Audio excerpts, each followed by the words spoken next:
I'm just doing that.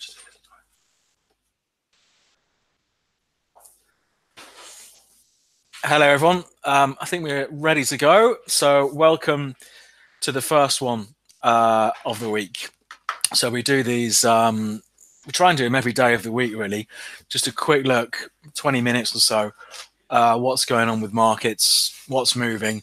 And maybe where the opportunities might be. Before we get into the markets, let me just put that risk warning up. Excuse me. I think, like a lot of people, I've got a bit of a throat at the moment.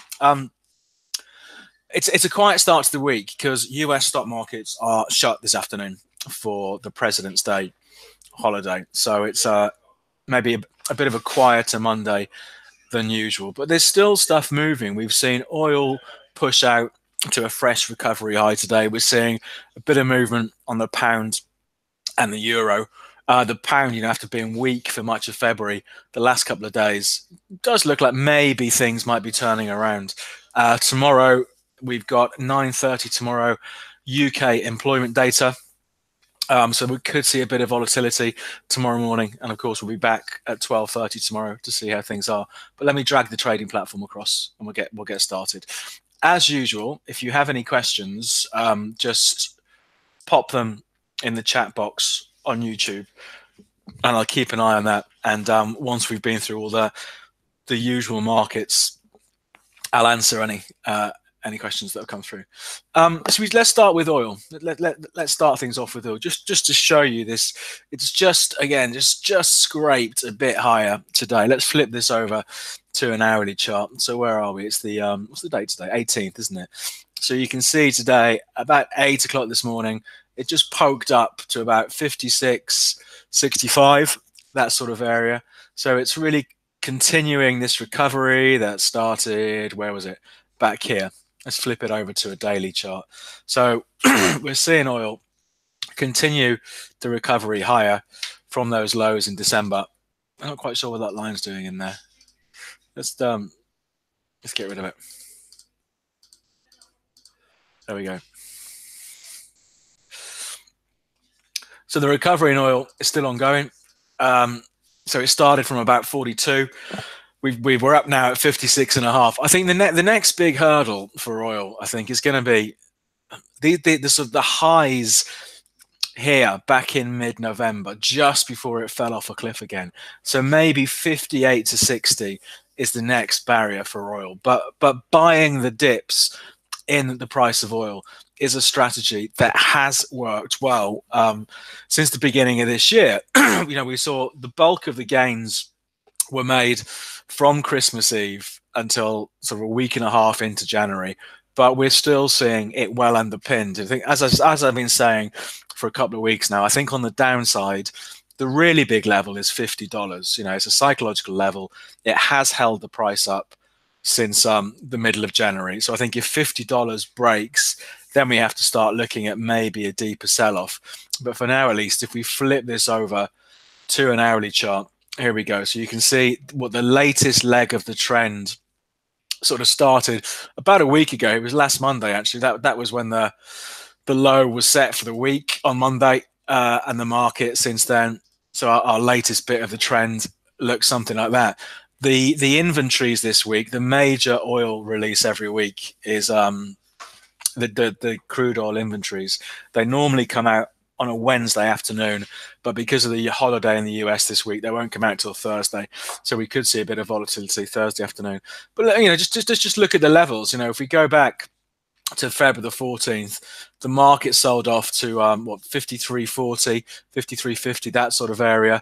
And it was, we had seen support earlier last week around about 53.20 down to 52.70. So we'd seen, again, a pretty sharp turn off. You see the RSI here, it did briefly go oversold. This is the hourly chart, so it's quite a short-term RSI, of course. So this sell-off here, it's gone overbought over recent days. Not surprising given the strength of the market.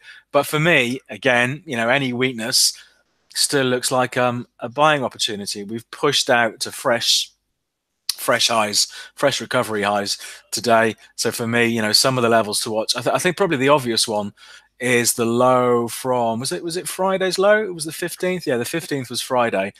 So the low from last Friday at what, 54.60, so $54.50, and it does sort of coincide with this trend line.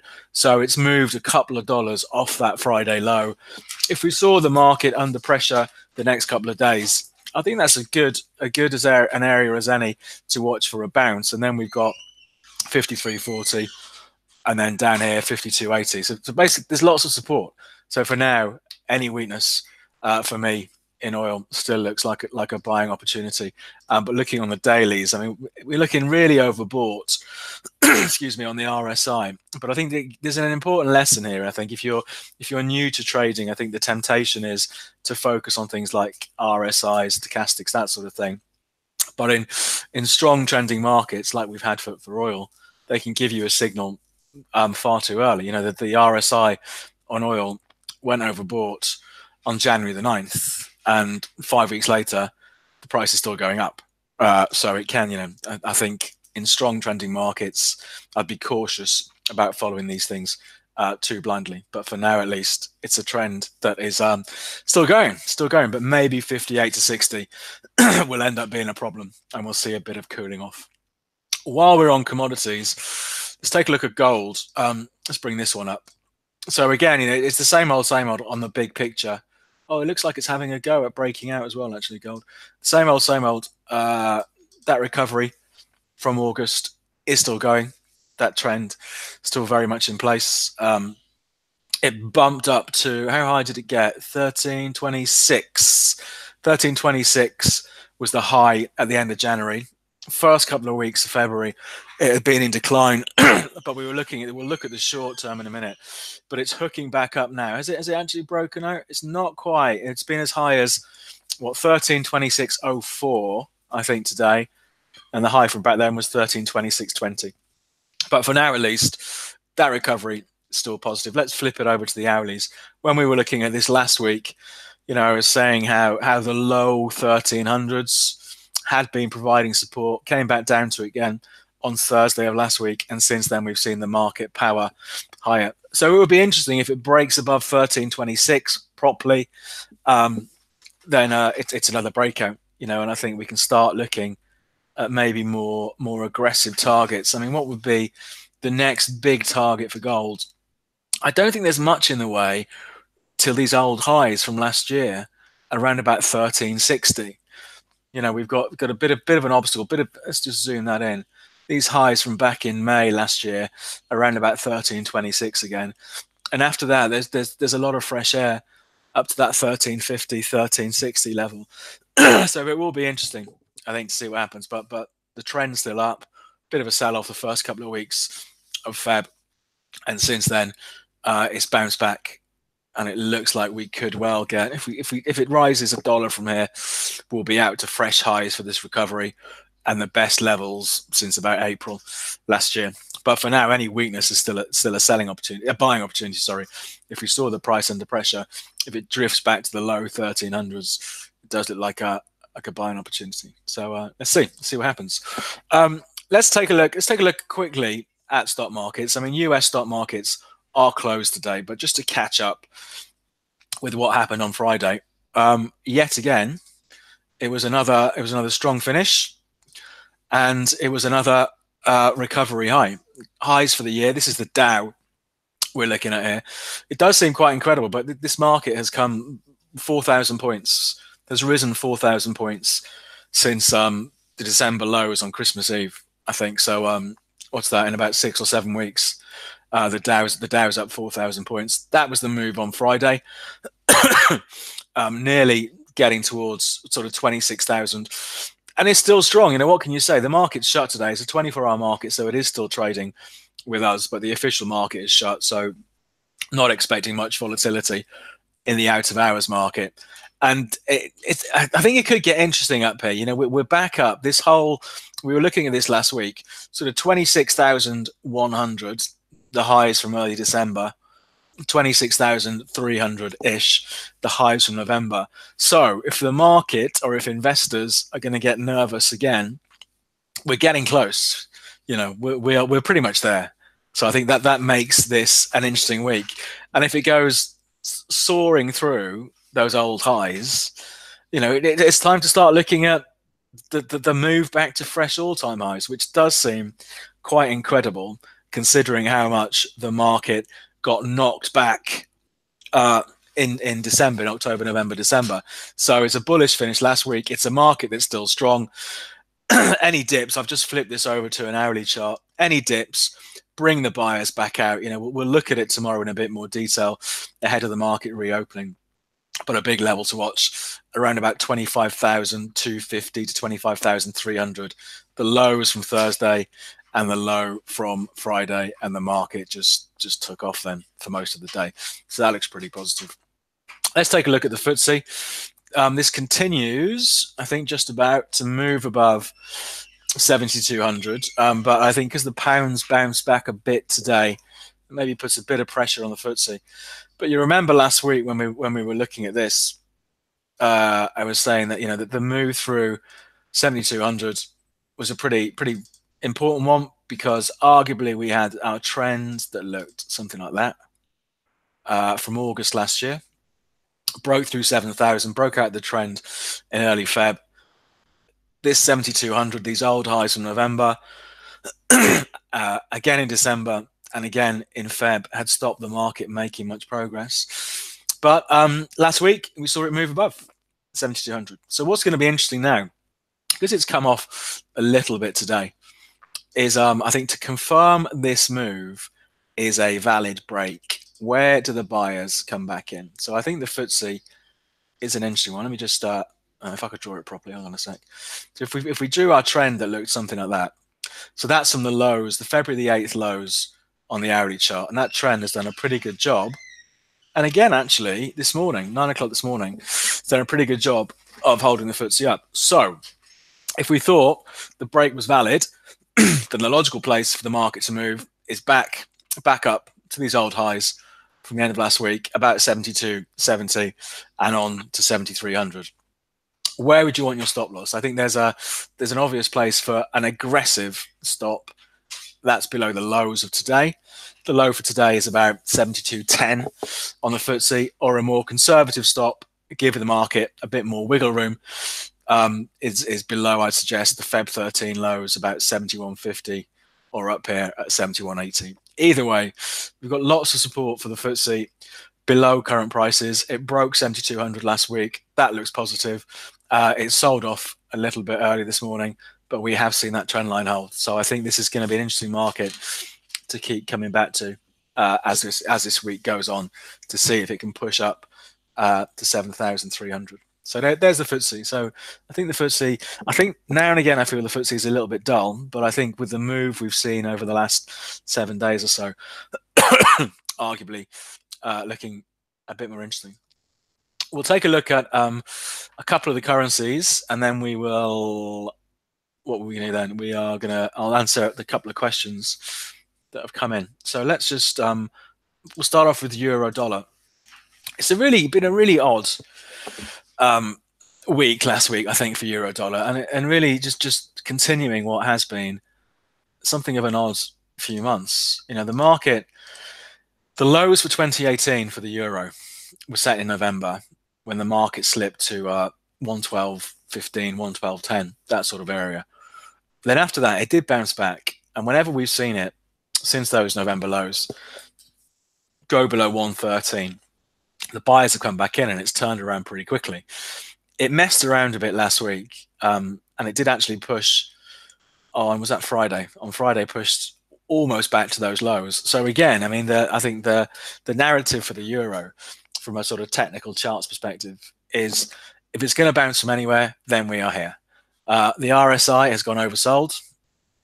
The MACD, not quite, but is about, if we see a bit more euro strength from here, it's about to hook over and give a buy signal. And for me, it's all about this low, this 112.10 low from November. There was the low for last year. Let's see what happens. But for now, the expectation would be for it to stage some sort of recovery. But it's just been, I think it's been maybe a bit frustrating to trade, because it just can't hang on to recoveries for long. And the volatility has been relatively low. But I think it's interesting all this week, 112.10, and I think on Thursday we've got the latest European inflation figures. I think they're 10 o'clock on Thursday morning. So that could cause some volatility for the euro. If we flip this over to an hourly chart, here we go. So again, some really odd moves. If you look at, so this was Friday. So we're looking at an hourly chart here. This is midnight on Friday where my mouse is here, Friday morning. The market sells off till 1 o'clock in the afternoon, breaks below the lows of the previous day. So sets the lowest since, we've got to go right back. Actually, it is since November, isn't it? So we moved on Friday to new lows for the year, but it's turned it round, and so far today we're at the highest levels since about last Wednesday. So we've seen quite a turnaround since that Friday low. So I think for me, the big level to watch, can it crack last Wednesday's highs, 113.50? So arguably, if you were still negative on the euro, going short here, 113.25, is an interesting place to go short, because it's run out of steam up here over the last week or so, with a stop loss somewhere the other side, for me anyway, if I was doing it, somewhere the other side of 113.50. But it's to be interesting one to come back to you tomorrow to see how it has fared up here. And if it breaks through 113.50, it does start to look as if finally that trend that's been in place all the way since end of Jan, is over. If we drew our trend line, maybe something like that. I mean, it has, it is breaking out with the moves we've seen since the early hours of this morning. But I think for me, a bit like the FTSE with 7,200, the the euro needs to break above 113.50, I think, to confirm that really is a valid trend break. But it's interesting. It's interesting up here. So on the hourlies, looking a bit overheated on the hourlies. So it'll be interesting to see how it performs this afternoon. If it's going to run out of steam anywhere in the short term, this is the place. So we'll come back to it tomorrow and see what's happening. And then finally, before I get into the questions, pound US dollar. Again, like the euro, excuse me, on Thursday, it pushed to new lows for this downtrend. If we pick up on that from up here somewhere, maybe looking something like that, I suppose. There we go. It's pushed to new lows for this downtrend last Thursday, but then Friday has really turned it around. And again, it's a similar picture. If we're looking at it from a pure charty point of view, it's a similar picture for the pound. It's had a big move from below 128 up to 129.40. So we've seen a 150 point rally since those Thursday lows, and we are back up to this whole sort of 129.60 through to 130 zone. Again, if it's going to run out of steam anywhere, then this is the place. Okay, on the hourly RSI, looking pretty overbought. MACD maybe getting ready to sell off, but for me, it's a 130. I think is the big level for pound US dollar. So let's see what happens. Let's see what the daily chart looks like. I think the daily chart just looks a little bit odd. We had this was January. We had that great recovery from January, during January, and then during Feb, it's just gone the other way. So if you thought that trend was still holding, then this looks like an interesting place up here, where it is right time to run out of steam or time to break out of that trend. So we'll come back again tomorrow lunchtime and see what's happens with pounds US dollar. That's it. I think I'm gonna do the questions now. So if you've got to dive off to find out more about the company, just go to Capital.com. You can open an account, see what markets we cover, all that sort of thing. If you have any questions, just leave us a message in the comments down below if you're watching the recording of this video, and I do check back. And we'll do it again 12:30 tomorrow. But now I'm going to just answer a couple of questions that came in. So sterling, Canadian dollar.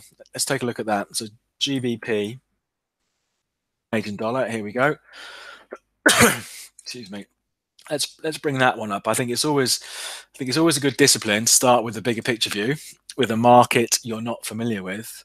That's weird, isn't it? That's some weird movements since August last year. I mean, we do have an uptrend. We have what is almost the most modest of uptrends, but we can draw.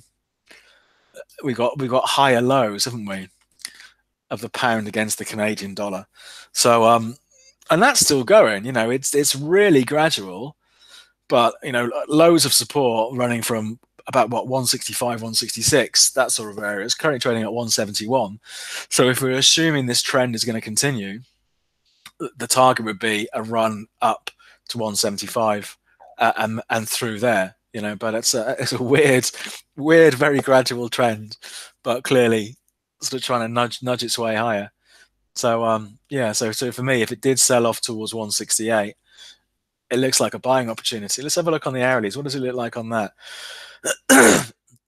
And it looks like, actually, looking on the hourlies, you could say, if you really, I mean, I must admit, I never look at this one.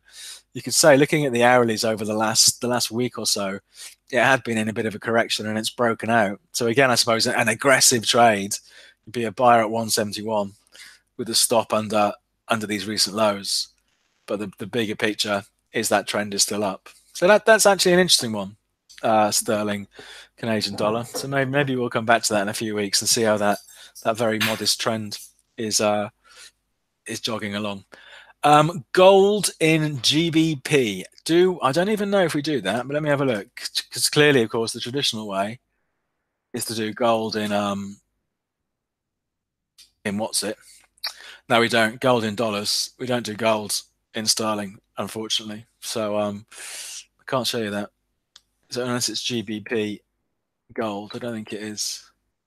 No, so no, we don't do that. We just stick to the traditional methods. Any identical trends in Bitcoin and Ethereum? Let's have a look at those. Let's have a look at Bitcoin. I did look at this morning. I mean, it's perked up a little bit, but it is still dull, in my opinion. Just to remind ourselves, the bigger picture view. That's what it looks like over the last 18 months or so. Bitcoin, the bubble, the burst.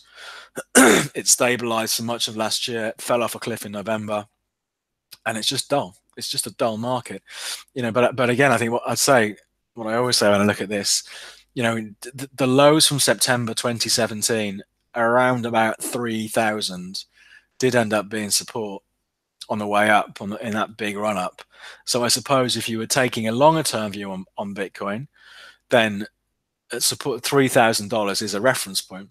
Where, as a level of support, but it's just dull. Clearly it moves around in percentage terms more than most markets, but you get these weird moves where this is an hourly chart. You get a bang, a massive move in an hour, then nothing, bang, and the move's over. So it's just, and I think it's probably a reflection maybe of the lack of liquidity in this market now. Now all the hype and all of that has gone out of it. I mean, in the short term, it looks bullish, but I think it can just reverse so quickly, Bitcoin. So for me, okay, maybe we'll see it go back up to the early 4,000s. And then I think the problem is, as we've seen since November, there are people maybe only too willing to offload their Bitcoin in the early 4,000s because they missed out last time round. So I just think it's a bit dull. I think until we get a breakout, let's say 4,500, until it gets above 4.5 or below 3. I mean, it's a wide range. That's it's the 50% range, isn't it? From 3,000 to 4,500.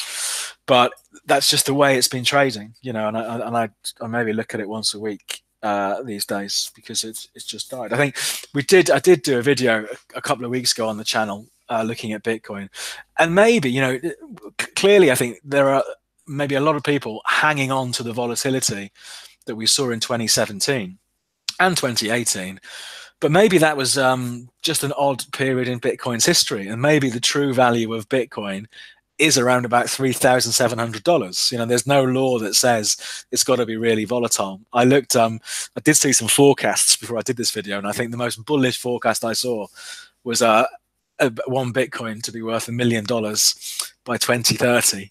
So there we go. So if you're still holding it, if that comes true, you've only got 12 years to wait. But I think it's just quite dull and boring, Bitcoin, because the volatility's gone out of it. And Ethereum, the other one, I should mention, of course, Currency.com, who's like a sister company of ours. That is, I don't think it's launched yet, but you can go to the website and have a look. So it's Currency.com. That's a way of using, if you hold Bitcoins or Ethereums or whatever. It's a way of using that to trade other assets. I must admit, I don't really understand the cryptos from an actual using the point of view. But if you go to our website, currency.com, you can see more information there. So here's Ethereum. Ethereum, same sort of thing. I mean, Ethereum has been recovering since those December lows at 83. Arguably in the short term, going to have a look at 160 on Ethereum, the highs from earlier in January. But again, we still have, for my money, arguably still big downtrends in these markets. And I think for Ethereum, if it can clear 260, which is a long way away, then we can start looking at maybe more of a recovery. But I think if you're looking at it because you're into cryptos, then fair enough. But I think if you're looking at a market to trade, I think there are much better markets at the moment than cryptocurrencies, unless the volatility comes back. Ethereum's doing well though, in all fairness. I mean, it's up 40%. It's up 40% in just the last 11, 12 days. There we go. Maybe the good times are coming back again. So it is up. I mean, it has moved. It had quite a move. It'd be interesting to see what happens if it gets back up to the 160 levels. So let's see. Let's keep an eye on it and see what happens if it gets back up there, because that had been a big barrier in the past. But I think one of the problems with the cryptos, there's so little news flow at the moment, isn't there? I can remember, again, I was looking at it and doing videos and stuff in late 2017, and it was like 3 major news announcements a day, it felt like. And these days, I think there's very little news flow. So there's not much for people to get excited about. But who knows? Maybe it'll change. Okay, we will wrap things up there. So just as a reminder, US markets are shut this afternoon, so we could have a quieter session this afternoon because the US is on holiday for President's Day. But I think there's a lot going on with the pound and the euro both turning things around in the last couple of days or so. The FTSE selling off a bit after breaking 7,200. Oil pushing out to fresh recovery highs today. We may not get a massively volatile afternoon, but I think there's a few things to watch if you did want to watch them. And then we'll come back tomorrow lunchtime at 12:30 and do it all again. So as usual, thanks for coming along. To never miss out on this stuff, just make sure you're subscribed by clicking the subscribe button. I think there should be an oil video going up later that I recorded towards the end of last week, sort of long, medium and short term look at oil. And if you're subscribed and you click the alarm bell thing, you'll get a little notification when that goes live. But for today, we'll wrap things up there. So have a good afternoon and hopefully see you tomorrow.